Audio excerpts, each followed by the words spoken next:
શહેરાની મોરવા ગ્રામ પંચાયતમાં સરપંચ સામે અવિશ્વાસની દરખાસ્ત સાથે 5 સભ્યોના રાજીનામાને પગલે રાજકીય ગરમાવો જોવા મળી રહ્યો છે।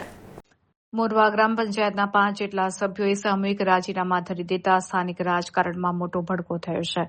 આ મામલાને ગંભીરતાથી લઈને શહેરા તાલુકા પંચાયત કચેરી ખાતે તાલુકા વિકાસ અધિકારી દ્વારા ખાસ સુનાવણી હાથ ધરવામાં આવી હતી, જેમાં તમામ પક્ષોની રજૂઆતો રૂબરૂ સાંભળવામાં આવી છે।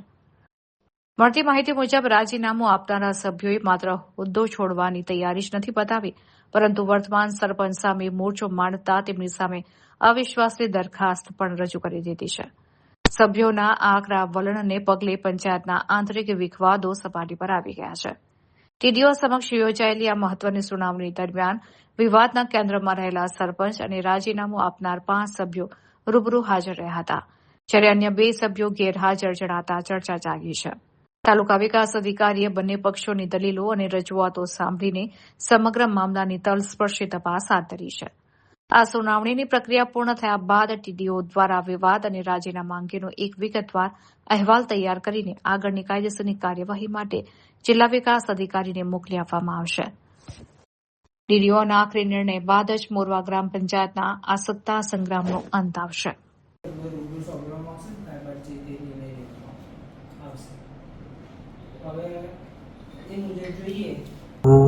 આજરોજ મોરવા ગ્રામ પંચાયતના જે 5 રાજીનામા આપવામાં આવેલા હતા તે બાબતે એ તમામ રાજીનામાઓને તકરારમાં લઈ અને મોરવા ગ્રામ પંચાયતના તમામ સભ્યો અને સરપંચની મુદત રાખવામાં આવી હતી તાલુકા પંચાયત કચેરી શહેરા ખાતે, જેની અંદર તમામ જે રાજીનામા મૂકેલા એ સભ્યોને અને જેમને નથી મૂક્યા એ તમામ સભ્યોને રૂબરૂ બોલાવી એ તમામને એમના પ્રશ્નો સાંભળવામાં આવ્યા, કયા કારણોસર એમને રાજીનામા મૂક્યા, એ બધા એમના મહત્વના જે મુદ્દાઓ હતા એ બધા એમના જોડે મૌખિક જાણવામાં આવ્યા અને એ તમામને ધ્યાને લઈ અને એ તમામ રાજીનામા તકરારમાં લીધેલા છે અને એને આધારે અને એવી તમામના સભ્યોએ આજે સરપંચ વિરુદ્ધ અવિશ્વાસ પણ દરખાસ્ત આપેલ હોય તો એ પણ અવિશ્વાસની દરખાસ્ત પણ આજે જોડે જોડે કાર્યવાહી કરવામાં આવેલી હતી।